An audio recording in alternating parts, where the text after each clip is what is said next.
श्रीमद् भागवतम स्कंद 3 अध्याय 20 मैत्रेय विदुर संवाद। श्री शौनक ने पूछा, हे सूत गोस्वामी, जब पृथ्वी अपनी कक्षा में पुनः स्थापित हो गई तो स्वयंभू मनु के बाद में ग्रहण करने वाले व्यक्तियों को मुक्ति मार्ग प्रदर्शित करने के लिए क्या क्या किया। शौनक ऋषि ने विदुर के बारे में जानना चाहा, जो भगवान कृष्ण का महान भक्त एवं सखा था और जिसने भगवान के लिए ही अपने उस ज्येष्ठ भाई का साथ छोड़ दिया, जिसने अपने पुत्रों के साथ मिलकर भगवान की इच्छा के विरुद्ध षड्यंत्र किया था। विदुर वेद व्यास के आत्मज थे और उनसे किसी प्रकार से कम न थे। जिस तरह उन्होंने पूर्ण मनोभाव से श्री कृष्ण के चरण कमलों को स्वीकार किया और उनके भक्तों के प्रति अनुरुक्त थे। तीर्थ स्थलों की यात्रा करने से विदुर सारी विषय वासना से शुद्ध हो गए। अंत में वे हरिद्वार पहुंचे, जहां आत्मज्ञान के ज्ञाता एक महर्षि से उनकी भेंट हुई, जिससे उन्होंने कुछ प्रश्न किए। अतः शौनक ऋषि ने पूछा कि मैत्रेय से विदुर ने क्या क्या पूछा। शौनक ने विदुर तथा मैत्रेय के बीच होने वाले वार्तालाप के संबंध में प्रश्न किया कि भगवान की निर्मल लीलाओं के अनेक आख्यान रहे होंगे। अनेक आख्यानों को सुनना गंगा जल में स्नान करने के सदृश है, क्योंकि सभी पाप बंधन से छूट जाते हैं और गंगा जल स्नान से भी लोग पाप बंधन से छूट जाते हैं। हे सूत गोस्वामी, आपका मंगल हो। कृपा करके भगवान के कार्यों को कह सुनाइए, क्योंकि वे उदार एवं स्तुति के योग्य हैं। ऐसा कौन भक्त है जो भगवान के अमृतमय लीलाओं को सुनकर तृप्त हो जाए।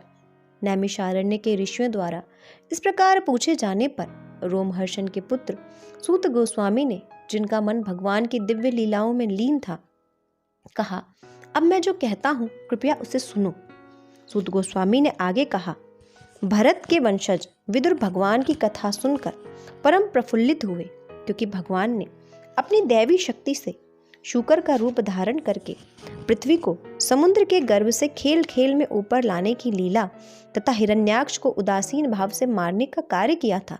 फिर विदुर मैत्रेय से इस प्रकार बोले।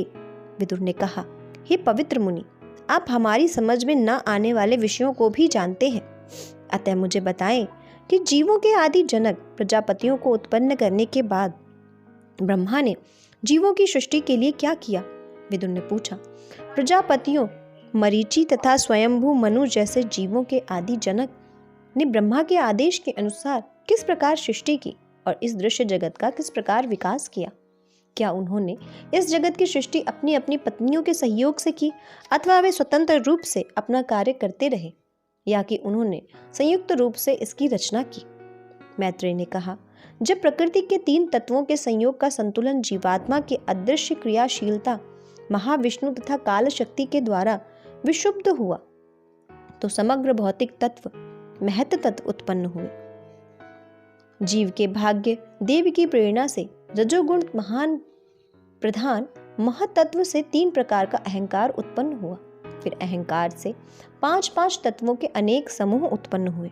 अलग अलग रहकर ब्रह्मांड की रचना करने में असमर्थ होने के कारण वे परमेश्वर की शक्ति के सहयोग से संगठित हुए और फिर एक चमकीले अंडे का सृजन करने में सक्षम हुए। यह चमकीला अंडा 1000 वर्षों से भी अधिक काल तक अचेतन अवस्था में कारणारव के जल में पड़ा रहा। तब भगवान ने इसके भीतर गर्भोदक्षाई विष्णु के रूप में प्रवेश किया। गर्भोदक्षाई विष्णु की नाभि से 1000 सूर्यों की दीप्ति सदृश प्रकाशमान एक कमल पुष्प प्रकट हुआ। यह कमल पुष्प समस्त बद्ध जीवों का आश्रय है और इस पुष्प से प्रकट होने वाले पहले जीवात्मा सर्वशक्तिमान ब्रह्मा थे। जब गर्भोदक्षाई भगवान ब्रह्मा के हृदय में प्रवेश कर गए तो ब्रह्मा को बुद्धि आई और इस बुद्धि से उन्होंने ब्रह्मांड की पूर्वत सृष्टि प्रारंभ की। ब्रह्मा ने सबसे पहले अपनी छाया से बद्ध जीवों के ज्ञान के आवरण को उत्पन्न किया। इनकी संख्या 5 है। ये तामिस्त्र, अंधतामिस्त्र, तमस, मोह तथा महामोह कहलाते हैं। क्रोध के कारण ब्रह्मा ने उस अविद्या में शरीर को त्याग दिया। इस अवसर का लाभ उठाकर यक्ष तथा गंधर्व राक्षसगण उस रात्रि के रूप में स्थित शरीर पर अधिकार जमाने के लिए कूद फांद मचाने लगे। रात्रि भूख तथा प्यास की स्रोत है। भूख तथा प्यास से अभिभूत होकर वे चारों ओर से ब्रह्मा को खा जाने के लिए दौड़े और चिल्लाए, उसे मत छोड़ो, उसे खा जाओ। देवताओं के प्रधान ब्रह्मा जी ने घबराकर उनसे कहा, मुझे खाओ नहीं, मेरी रक्षा करो। तुम मुझसे उत्पन्न हो और मेरे पुत्र हो चुके हो, अतः तुम लोग यक्ष तथा राक्षस हो। तब उन्होंने प्रमुख देवताओं की सृष्टि की, जो सात्विक प्रभा से चमचमा रहे थे। उन्होंने देवताओं के समक्ष दिन का तेज फैला दिया, जिस पर देवताओं ने खेल खेल में ही अधिकार जमा लिया। ब्रह्मा जी ने अपने नितंब प्रदेश से असुरों को उत्पन्न किया, जो अत्यंत कामी थे। अत्यंत कामी होने के कारण वे संभोग के लिए उनके निकट आ गए। पहले तो पूज्य ब्रह्मा जी उनकी मूर्खता पर हंसे, किंतु उन निर्लज असुरों को अपना पीछा करते देख वे क्रुद्ध हुए और भयभीत होकर हड़बड़ी में भागने लगे। वे भगवान श्री हरि के पास पहुंचे, जो समस्त वरों को देने वाले तथा अपने भक्तों एवं अपने चरणों की शरण ग्रहण करने वाले की पीड़ा को हरने वाले हैं। वे अपने भक्तों की तुष्टि के लिए असंख्य दिव्य रूपों में प्रकट होते हैं। भगवान के पास जाकर ब्रह्मा जी ने उन्हें इस प्रकार संबोधित किया, हे भगवान, इन पापी असुरों से मेरी रक्षा करें, जिन्हें आपकी आज्ञा से मैंने उत्पन्न किया था। ये विषय वासना की भूख से क्रोधोन्माद में आकर मुझ पर आक्रमण करने आए हैं। हे भगवान, केवल आप ही दुखियों के कष्ट को दूर करने और आपके चरणों की शरण में न आने वालों को यातना देने में समर्थ हैं। सबों के मनों को स्पष्ट रूप से देख सकने वाले भगवान ने ब्रह्मा की वेदना समझ ली और वे उनसे बोले, तुम अपना यह अशुद्ध शरीर त्याग दो।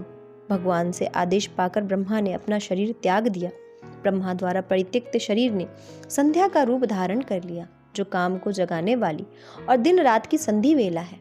असुर जो स्वभाव से कामुक होते हैं और जिनमें रजोगुण का प्राधान्य होता है, उसे सुंदरी मान बैठे, जिसे चरण कमलों से नुपुरों की ध्वनि निकल रही थी, जिसके नेत्र मद से विस्तीर्ण थे और जिसकी कटी भाग महीन वस्त्र से ढका था और जिस पर मेखला चमक रही थी। एक दूसरे से सटे होने के कारण उसके स्तन ऊपर उठे हुए थे और उसके बीच में कोई रिक्त स्थान न बचा था।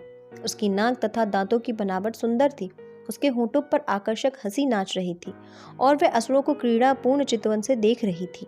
काले काले बाल समूह से विभूषित वह मानो लज्जावश अपने को छिपा रही थी। उस बाला को देखकर सभी असुर विषय वासना की भूख से मोहित हो गए। असुरों ने उसकी प्रशंसा की, आह, कैसा रूप है, कैसा अप्रतिम धैर्य, कैसा उभरता यौवन। हम काम पीड़ितों के बीच वह इस प्रकार विचर रही थी, मानो काम भावना से सर्वदा रहित हो।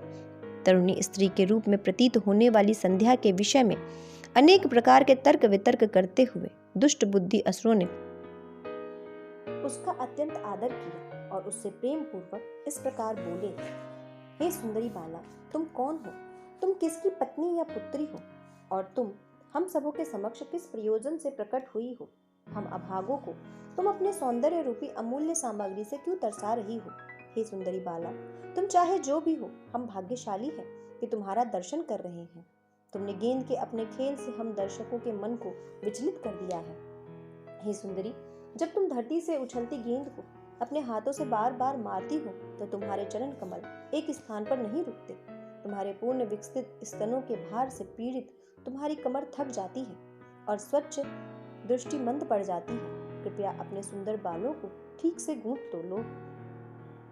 जिनकी बुद्धि पर पर्दा पड़ चुका था, ऐसे असुरों ने संध्या को हाव भाव करने वाली आकर्षक सुंदरी मानकर उसको पकड़ लिया। तब गंभीर भावपूर्ण हंसी हंसते हुए पूज्य ब्रह्मा ने अपनी कांति से, जो अपने सौंदर्य का मानो आप ही आस्वादन करती थी, गंधर्वों व अप्सराओं के समूह को उत्पन्न किया।